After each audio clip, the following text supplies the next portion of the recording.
Welcome to Authentic Walk with God.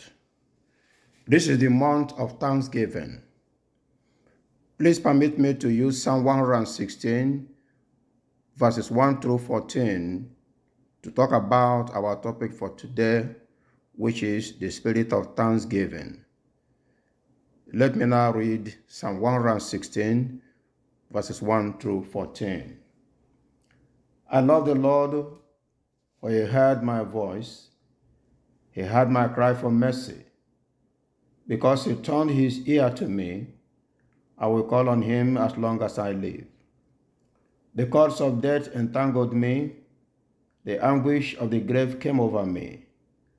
I was overcome by distress and sorrow. Then I called on the name of the Lord. Lord, save me. The Lord is gracious and righteous. Our God is full of compassion. The Lord protects the unwary. When I was brought low, he saved me. Return to your rest, my soul, for the Lord has been good to you. For you, Lord, have delivered me from death, my eyes from tears, my feet from stumbling, that I may walk before the Lord in the land of the living. I trusted in the Lord when I said, I am greatly afflicted. In my alarm I said, everyone is a liar. What shall I return to the Lord for all his goodness to me? I will lift up the cup of salvation and call on the name of the Lord. I will fulfill my vows to the Lord in the presence of all his people. Yes, the spirit of thanksgiving. This psalm is a psalm of gratitude to God by the redeemed. The psalmist here expresses his gratitude and appreciation to God for his goodness and care. He recounts God's numerous acts of grace and mercy and decides to appreciate God for hearing his prayers and for answering his prayers. According to this writer, the psalmist cried to God for mercy, and God listened to him. What did he decide to do? The psalmist said, I will call on God as long as I live. God will be my main and only stay. I will have no other God. In verse 3, we see the issue of sickness, severe sickness, such that nobody thought he would survive, and these things came upon him. In verses 4 through 6, God came again to his rescue. And as we read verses 7 through 9, we see situations of death and sorrow surrounding him. One catastrophe after another, one trouble after another came to him.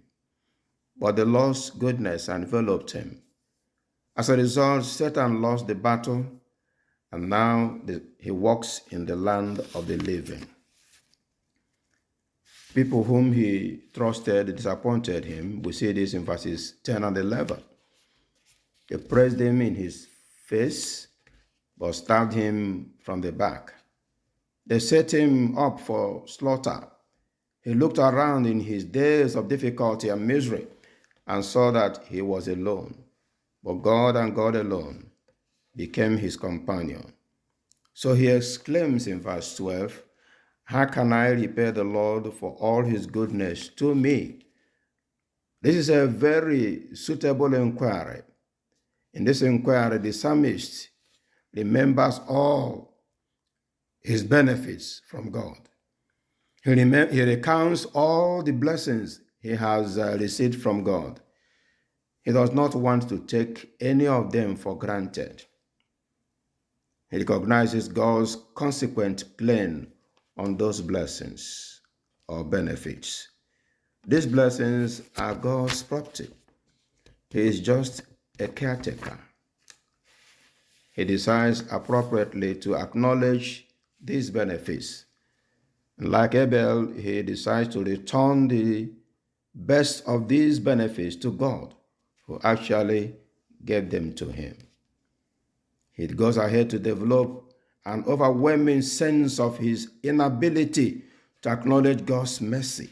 So he says to himself, "Who am I for God to be so merciful and gracious to me? I do not in any way deserve all these blessings God has showered on me." Then he decides what to do. And we see this in verses 13 and 14. This is a truly remarkable reply to his inquiry. He says to himself, "I will thank God for the cup of communion and the cup of consolation." The best way to praise God for mercies received is to accept mercies present and to anticipate the mercies that will still come. He goes on to himself and says, "I will continue to pray to God." True prayer is worship. It is homage paid to God. God accepts praise and prayer. He then says to himself, "I will continue to praise God. I will talk about the goodness of God everywhere I go." And then he says to himself, "I will fulfill my vows to the Lord in the presence of his people." The catalog of the benefits we have received from God this year is endless. It stretches into eternity. They include converting mercy, pardoning mercy, renewing mercy, justifying mercy, restoring mercy, supporting mercy, protection of our lives and property, provision of our needs, and the list goes on. In deciding to pay his vows to God, the psalmist recognizes the law of nature, which states that some return should be made for benefits received. He recognizes the fact that gratitude can only be shown by making some return. He recognizes the fact that thanksgiving is the peculiar privilege of the saints. And you may ask yourself, how may we know when we are truly thankful? Number one, when we are quick to see and slow to forget our mercies. Number two, when our heart is in our praises. And number three, when there is an absence of all thought of human merit. I'm coming back to the issue of vows. It is important to know what a vow is. A vow is a promise. It is a voluntary promise. It is a promise made to God. And so for us Christians, it should be made with the intent of fulfillment. It is a due and proper return of the mercies you have received from God. It greatly elevates your character. It is the source of the purest and highest happiness for you. This is what we mean by vows when we make them to God. May God accept your show of gratitude and appreciation in any way you show them in your acceptance of his blessings, mercy, and grace this year. Anywhere you show them, in any form you show them, may the Lord accept them. Until next week, this is your brother and friend Peter Nlemadendon Nwachukwu, Director, Center for Family Life and Pastoral Care, Owerri, Nigeria. God bless you.